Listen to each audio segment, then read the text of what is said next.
تلویزیونی ورزش مؤسسه دولتی ترغیب کننده ورزش و طرز حیاتی سالم بوده تمامی چاره‌بینایی خصلت ورزش داشته توسط شبکه نمایش داده می‌شوند که این همه دلالت اجرایش رسالت اصلی این تلویزیون میباشد.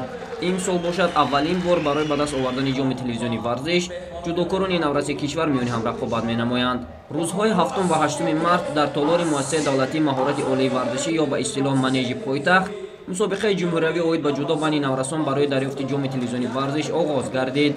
ابتدا پیش از شروع رقابت‌های روز اول در یک فضای تنطنه‌ای مراسم کشاده‌شوی مسابقه صورت گرفت.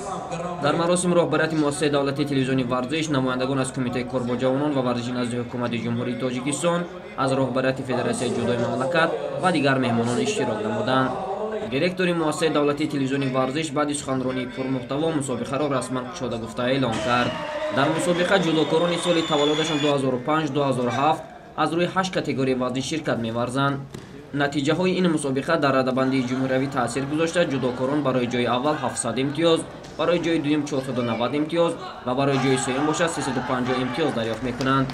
در روز اول رقابت‌ها جودوکاران از روی 3 کاتگوری وزن تا 50 تا 55 کیلوگرم و تا 60 کیلوگرم رقابت نمودند.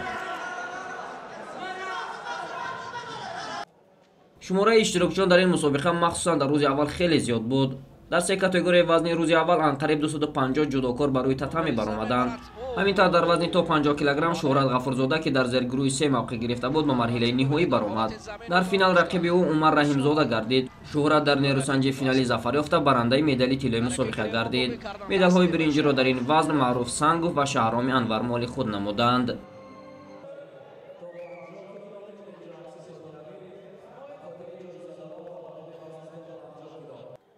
در وزن تا 55 کیلوگرم باشد برای به نیروسنجی فینالی راه یافتن 81 جودوکاری با مهارت نورس کشور دست به گریبان شدند.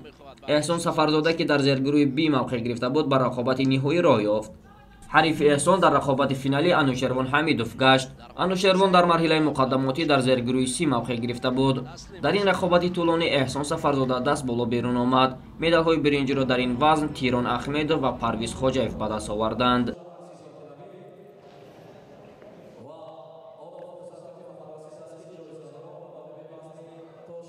من در این مسابقه اشتراک کرده با 7 حریف خود غالب برآمده سزاوار جای اول گشتم.